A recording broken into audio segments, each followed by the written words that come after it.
This is your FBI.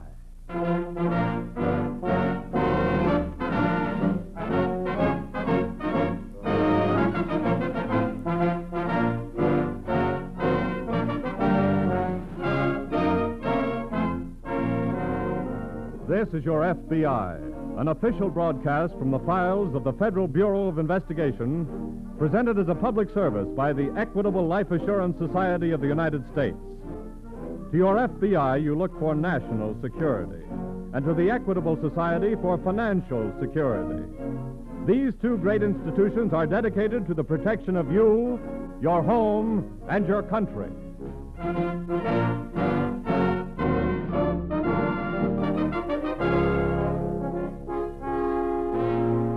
Tonight, the story of a crime against our nation, espionage.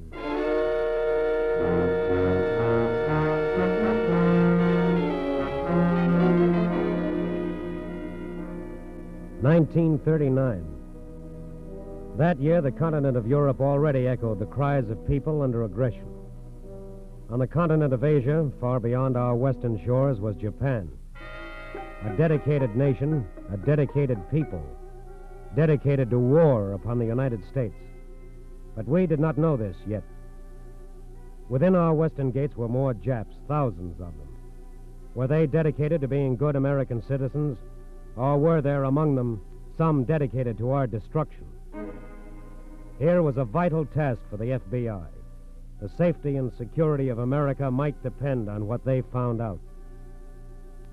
A Sunday afternoon in 1939, two FBI agents from the San Francisco office stood on a pier at the San Francisco waterfront watching a Japanese cruiser warp into the dock. How big would you figure that crowd, Jim? Oh, I'd say, at least 1,000. Pretty excited for Japs, aren't they? Well, this is a big day for them, Larry. It isn't often they get a chance to pay their respects to a big shot from Japan. I know. Larry, is this Prince Suji a member of the royal family? Yes. They sure are giving him the Sunday bows, all right. Funny how they conform to that caste system of theirs. That first line that shook hands with the prince were all top bracket boys. I know, I've checked them off. Japanese Consul General, head of the Jap Association, leaders of the prefectural groups. Second line was a middle bracket bunch, bankers, nip businessmen. All they got from the good prince was a nod. Well, that's more than the small fry are getting now. Those housewives and farmers. They bow, and the prince doesn't even acknowledge their presence. Say, look at that bull-necked little man in the chauffeur's uniform. What about it? You notice something? He's not cringing or bowing. He's standing in line with his head up and shoulders back like a soldier. Oh, yes. Hey, did you see that? Yes, The prince bowed to him. I know. I don't like that, Jim. They don't play it that way in their league. Princes don't go around bowing to chauffeurs. Unless our chauffeur is a big shot back in Japan. Yes. That's something you and I better check on.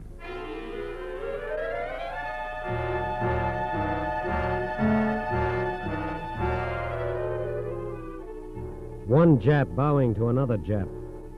A pair of striped pants and cutaway coat bowing to a chauffeur's uniform. The two FBI agents, troubled by what they saw, investigated and learned the chauffeur's name and background. Then they took their information to the agent in charge of the San Francisco office of the FBI. That's the story, Mr. Walker. A prince bowing to a chauffeur. That is unusual. Yes. Did you follow this man? Yes, sir. He lives at the Osaka Hotel. His name? Yasu Kajioka. Did you learn anything about his work? Yes, he drives a big Cadillac. He owns it. He runs some sort of escort service with headquarters at the hotel. Anything else on him? We found out that he's been a very active worker for many of the local Japanese associations. Well, I think we should do a thorough check on Mr. Kajioka's activities. Won't be too easy. We could use some help. From whom? Someone of his own race. A Japanese who is loyal to us. Well, we might try the university. They have quite a few Japanese-American students there. That's a good idea. Suppose I arrange with the Dean of Studies out there for you to have a talk with him. Fine. I'll get him on the phone right now.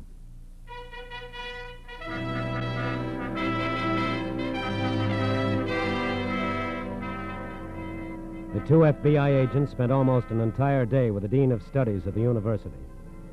They pored over the personal records of many Japanese-American students and finally narrowed down their choice to one man, a student by the name of Tom Tanaka.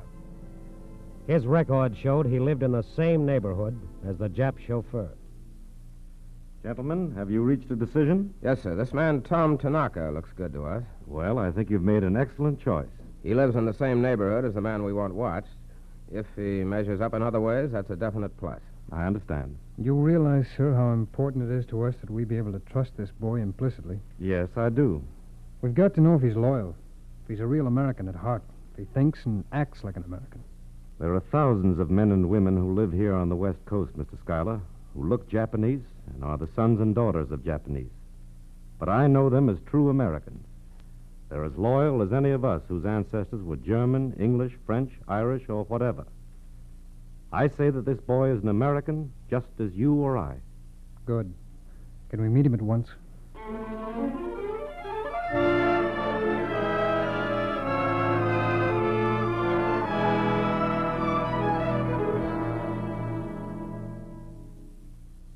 Tom, I imagine your dean has told you that we're special agents of the Federal Bureau of Investigation.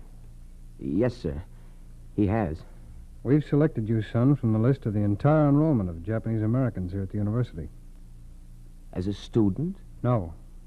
No, as an American. Well, what about it?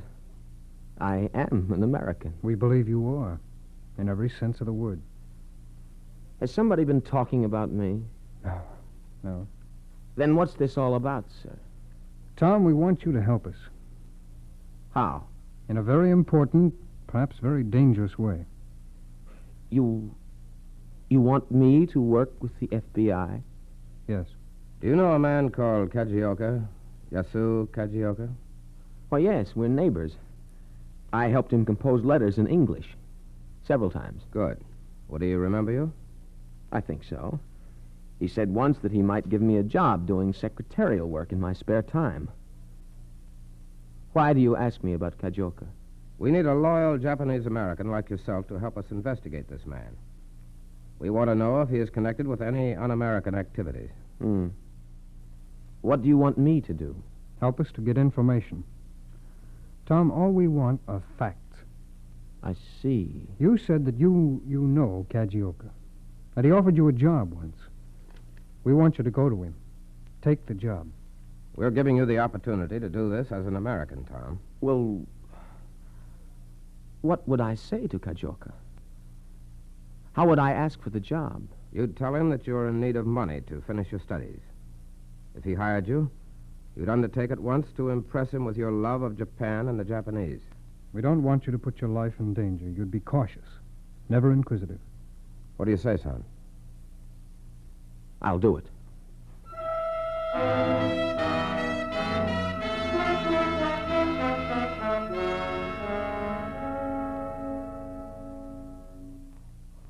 Now, what you want, young man? I want to talk to you, Mr. Kajioka. What about, please? A job. Why? To earn some money. Why do you come to me, lowly chauffeur, if you need money? You told me someday you might give me a job. Oh, yes. Why you want to earn money? To keep up my studies. You got father, mother. I don't want to ask them. So, but you ask lowly chauffeur. Why? Everyone says good things of Kajioka. Oh, good. You hear perhaps I visit cruiser. They say Kajioka was greatly honored. Oh, so, they say correctly. Please, you sit down. Thank you. Now, how you think? What do you mean? It could be important for me to know. I think Japanese. Oh, so. And what are those thoughts, please? I love my people. I love Japan. So, I think maybe you lie. Why should I? Who can read my thoughts? Oh, very, very good. Yes. Will you give me a job? Yes. You work for me now. Come every day. I try to read your thoughts. Very good. Very good. Yes.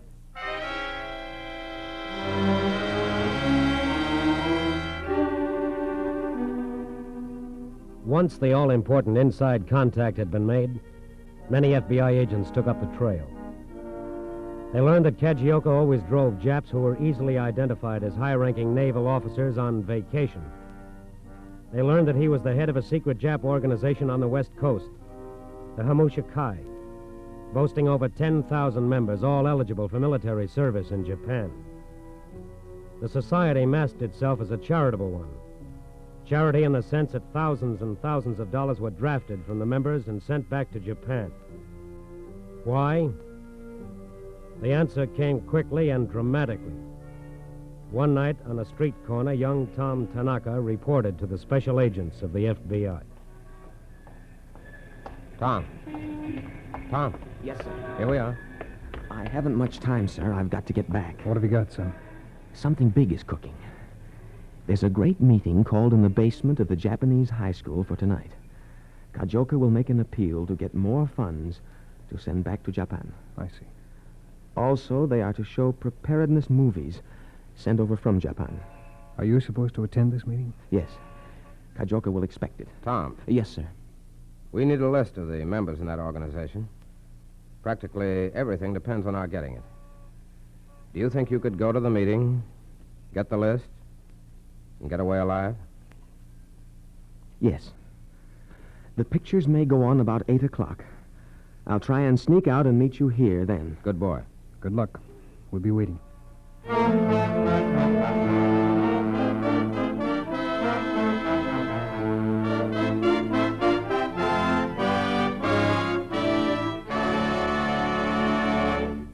We momentarily close the Federal Bureau of Investigation file on Cajunko, enemy alien. We will reopen this file in just a moment. Yesterday, Thomas I. Parkinson, president of the Equitable Life Assurance Society of the United States, received an interesting letter. It was from a member of the Equitable Society, and it read, Mr. Parkinson, just how many businesses is the Equitable Society in, anyway? Our radio program talks about millions of equitable dollars invested in war bonds, and more millions in key war industries like shipyards and railroads, in oil, steel, and aluminum. Friends tell me how the Equitable Society helps keep kids in school and helps people own their own homes and farms. It all sounds mighty complex to me. Yes, investing the premium dollars of 3,200,000 members of the Equitable Society is of necessity a very complicated operation. For safety's sake, those equitable funds have to be spread out widely, must go into thousands of different enterprises. And yet all this is done to make it easy and simple for Equitable Society members to attain greater security for themselves and their loved ones. And so, you see, by employing its funds in all kinds of activities that are useful to the nation as a whole, the Equitable Society is able to offer sounder and safer protection to its members than any one member could achieve by his own unaided efforts. By serving its members, the Equitable Society serves America.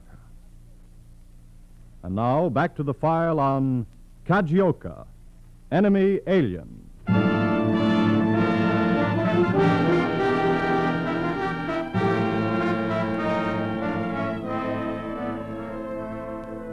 (1939).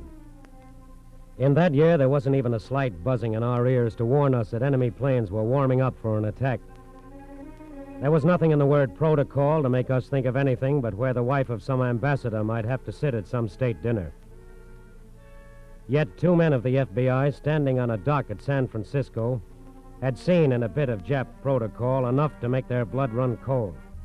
Enough to make them, on their own initiative as Americans, set up a series of patient, exhaustive, dangerous investigations which inched down 1939 through 1940 and brought them on the evening of February 3rd, 1941, to stand tense in a darkened hallway near a high school in the Jap section of San Francisco.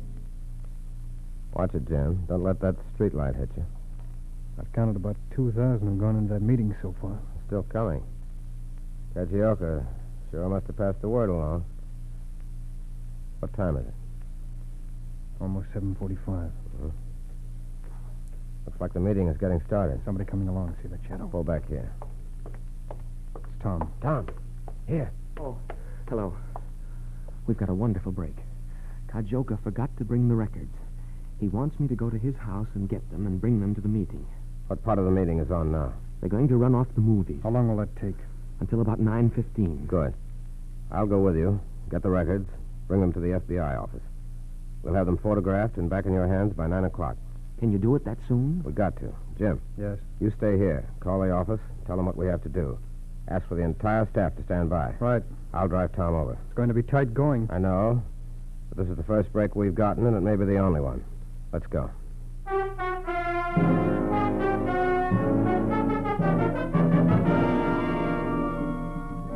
While the movies whipped the Japanese audience up with blatant pictures of Japan's armed might, while distinguished visitors sat rigidly straight in the front rows, their cropped heads marking them high officers of the Emperor's Army and Navy, while almost 3,000 sons of Nippon shared a new sense of oneness, of dedication to Emperor and country, an alerted FBI office, brilliant with lights, crowded with 100% staff, worked feverishly to photograph the secret documents and make the deadline. I don't think we can wait any longer, Mr. Logan. It's 8:54. I know. I've got to be back to the hall before the lights are turned up. We'll make it. 1 minute to deadline. How are you coming? 2 more sheets. The others are finished. Come on, men. Hurry it up. Please, you've got to give me the originals. I can't wait. The movie ends at 9:15. Let's start correlating pages in the original. You know how they go, Tom? Yes, sir. I'll grab them as fast as they're finished. Number 2 is finished. Come on, snap up on number 3 machine. Please, hurry. Hold an elevator. Right. Here you are. This is the final. Thanks. We'll put them together in the car. It's 8:55. Let's go. We'll just make it.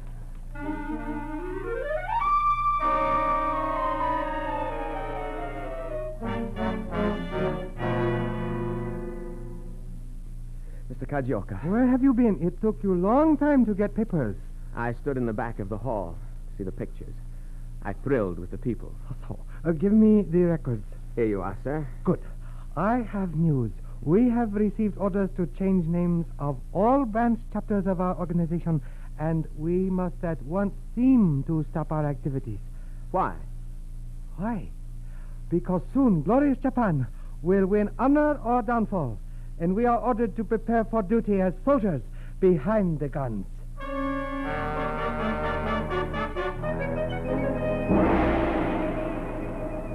The FBI had everything it needed now on Brother Cajunko. His position as head of the secret society. His activity as a chauffeur deluxe for visiting Japanese officers. His role as collector extraordinary of funds for the Japanese war machine. His devious role as espionage agent. Everything the FBI needed except the right to go out and arrest him. Under our way of government, we do not go about arresting citizens of friendly nations. The FBI could watch and wait. And to add insult to injury, while it fretted over its watching and waiting, one of the FBI agents had reason to phone in to the agent in charge of the San Francisco Bureau. Yes? This is Logan. Yes, Larry. Jim and I have been following Cajunko. Yes? We followed him from the Osaka Hotel. He drove straight to Sutter Street. Yeah? Parked his car, proceeded on foot to 111 Sutter Street. Why, well, that's our building here. I know. Well, where did Cajunko go? He's in your foyer, waiting to see you. He's what? Well, thanks, Larry. Goodbye. Yes? Mr. Cajunko to see you, sir. Send Mr. Cajunko right in. Mr. Walker, Yes. What can I do for you? I am Cajunko. Sit down, Cajunko. Now, what do you want to see me about? I come to FBI because I am honorable man. I see. I wish to offer my services to the United States. Why? I hate Japanese. Oh? Tell me about it. I was born in Japan. One time in Japan, they arrested my father. He was a good man, harmed nobody. They say he was disloyal, but they have no proof, and it is a lie. What happened to him? I never see him again. They murder my father. And so you hate Japanese? Yes, very much. I would be good agent for FBI. What makes you think so? Japanese government tried to get me to work against United States. You know how it is. You have information on certain secret Japanese organizations here. No? A little. Oh, that is too bad. With me, you get to know much. I know all Japanese tricks. I make valuable agent. Perhaps you would, Mr. Cajunko. You think about it. And remember, I want to work for United States. Great country. I work for FBI and kill many Japs. Well, we're not interested in killing Japs nor anyone else. Sometime it will be necessary. Then you tell Kajioka what to do, where to go. And he goes. Well, thank you very much for your offer, Mr. Cajunko. We'll take it under consideration, and we'll let you know in due time. Thank you so much. Not at all. It will be a pleasure.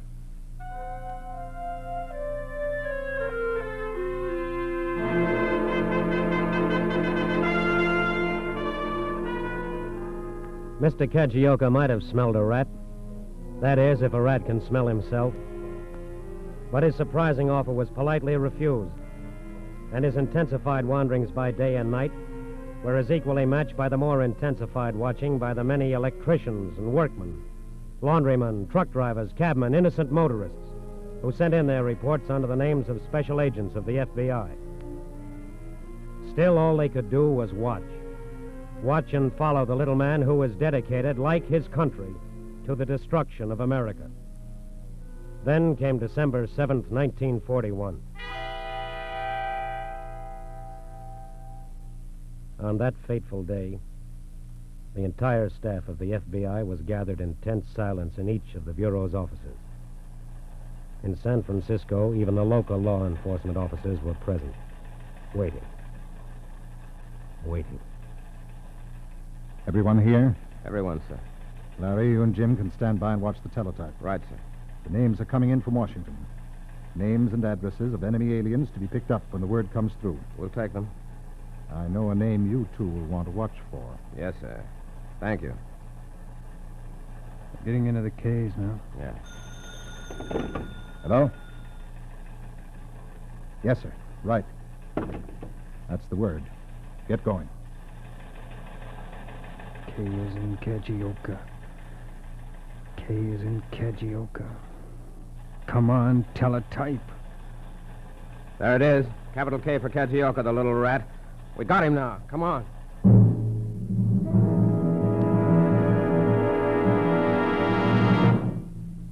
Otto, now you see who I am. Major Kajioka. Yes. How do I look in my uniform, pal? Very well, sir. Yes. No more lowly chauffeur. Glorious Japan has struck. American fleet. No more.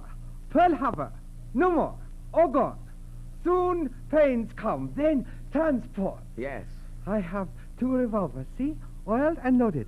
I give you one. Soon our soldiers march in the streets, and you and I will go out and kill every dirty American we see. Yes? Yes. Yes.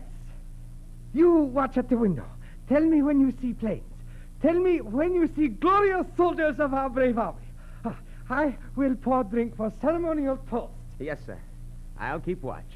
Soon I will be colonel, then general. Wait until you see how they will reward me for what I've done. I will be big man. Yes, of course. I hear planes. Do you see them yet? Not yet. Listen, our soldiers are coming. I drink to glorious Japan. They are here. Come in. Banzai! Come on, Cajunko. Huh? Uncle Sam wants to see you about a place called Pearl Harbor.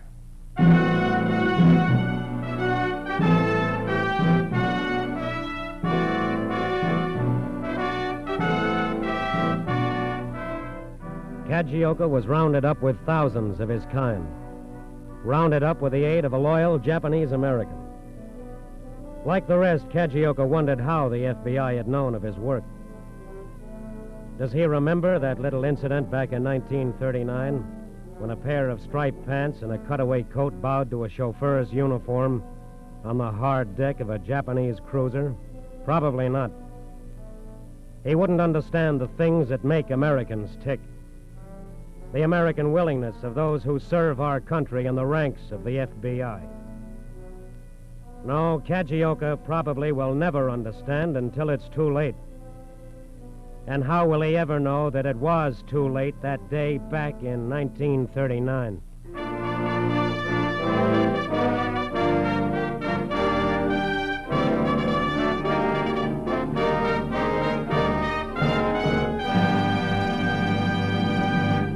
You'll hear about the disposition of this case in just a minute. On the beaches of Normandy, our boys were seeing the latest movies 24 hours after landing. And not long ago on a Pacific island, 2 Japanese snipers were captured when they tried to join a GI audience to see an American film. Yes, movies follow the flag because Uncle Sam knows that they're first-rate morale builders for battle-weary men. So will you join the Equitable Society in a salute to the motion picture industry? A salute to the daring cameramen who risked their lives in every American attack. To the technical men who developed special equipment to photograph Tokyo from 45,000 feet in the air. To the actors, musicians, and directors who made tens of thousands of valuable training films for our armed forces. And to the 16,000 theater managers who have sold millions of war bonds in every drive. Members of the Equitable Life Assurance Society of the United States will be proud to learn that their premium dollars have helped finance this great industry, which has proved such a vital asset to the nation at war. For years, the Equitable Society has invested in the motion picture industry, as well as in other essential American industries and American agriculture. Yes, in wartime, Equitable Society dollars are fighting dollars. And at all times, they are security dollars for you, your home, and your country.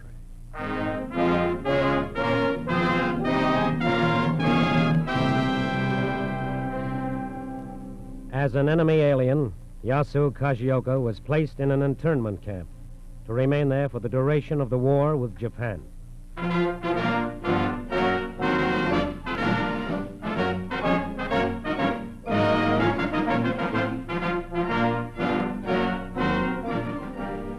The incidents used in tonight's broadcast are taken from the files of the Federal Bureau of Investigation. However, all names used are fictitious, and any similarity thereof to the names of persons living or dead is accidental.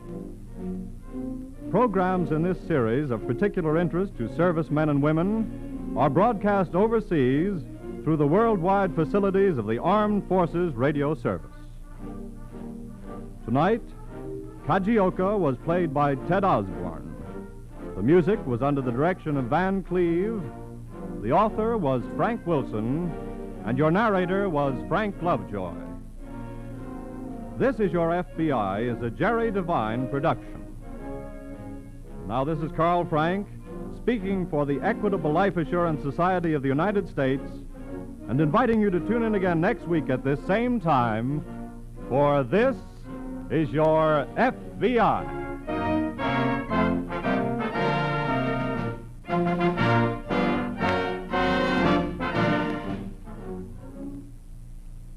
And now the Equitable Life Assurance Society of the United States brings you a message from the Office of War Information. It may seem slightly ridiculous these hot July days to be thinking of winter heating problems. But actually, it's the most sensible thing you can do. The fuel situation is still critical, so don't put off your heating problems and forget all about them. Check your heating equipment now. Order insulation for the walls, windows, and doors of your home. Talk with your fuel dealer and take his advice. Fill your coal bin or your oil tank right away before the fall rush begins. This is the American Broadcasting Company.